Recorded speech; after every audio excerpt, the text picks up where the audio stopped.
Hey everyone, it's Anne here from English Valley Cafe. Welcome to this phrasal verb lesson.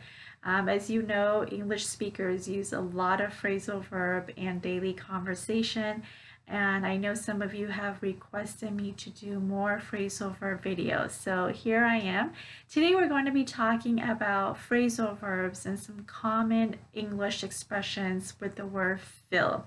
Before we get into the phrasal verb, the pronunciation here for this verb is fill. Okay, so say it with me, fill. So here you got the ill. And the whole word here, if you add the F consonant in, fill. So our first phrasal verb here is fill in. Okay, fill in. And this is a phrasal verb that you will often use when you are trying to give information or provide information to somebody on a piece of paper. So when you go to the doctor's office or maybe you're applying for a job, you will have a piece of paper or an application. And on that application, they have a lot of questions they ask you, like the general questions like your name, your address, your birthday. So you have to fill in your name. So here we're being pretty specific when we talk about fill in. That means giving a field like your name or your address. You have to fill in your name or you have to fill in the address. Okay, so we're talking about providing information for a specific field on the application form. So let's say you're filling out the application and you forgot to write something, maybe your birthday. The other person might say to you, oh, can you fill in your birthday? What's your birthday? Fill that in. When you're taking a test, you'll often see like a sentence but with the word missing and you're asked to fill in the blank. Okay, so that means you have to provide a word or a number to complete the sentence for that specific blank. Okay, so fill in the blank. Now, similar to fill in is fill out. Okay, fill out, but it's a little bit different from fill in. So when referring back to the example earlier about the application form, so oftentimes when you have a form, like a piece of paper asking you for a lot of information, you will hear people tell you, fill out the form. Okay, fill out the form. So if you go to the doctor's office or you go rent a house, people will ask you to fill out a form.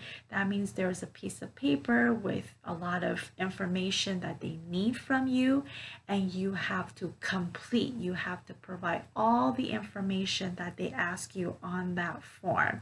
So you have to fill out a form. Okay, now here fill out is a separable phrasal verb.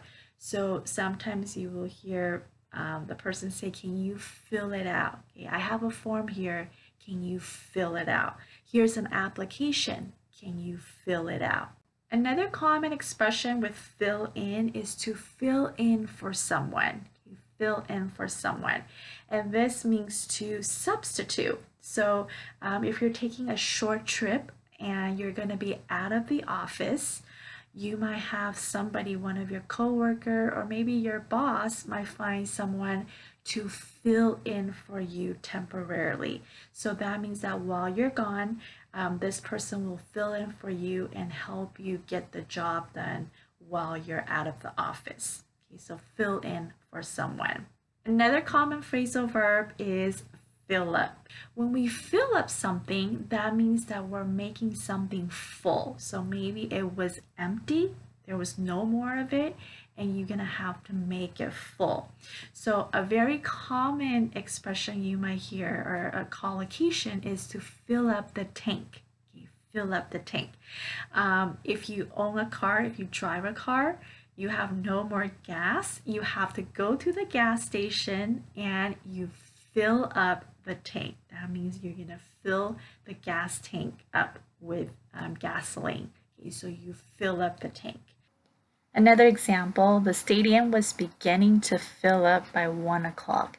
So in this case, we're talking about a place becoming crowded with a lot of people. So here we're talking about the stadium beginning to fill up by 1 o'clock. These are some common phrasal verbs using the verb fill. Let's try to see these phrasal verbs one more time all the way through, okay? And I invite you to say it out loud with me.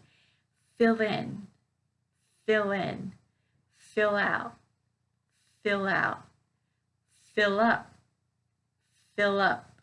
Excellent. All right, there you have it. If you enjoyed this video, make sure you give it a thumbs up. And if there are other phrasal verbs that you would like me to talk about, feel free to leave them down in the description or in the comments below. As always, if you enjoy the lesson, make sure you give the video a thumbs up and don't forget to subscribe and tap on the bell icon to turn on notification.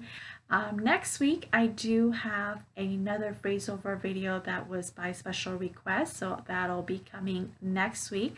So make sure you subscribe and tap on the bell icon so you don't miss a lesson here. Thank you so much for joining me today, and I will see you in the next video.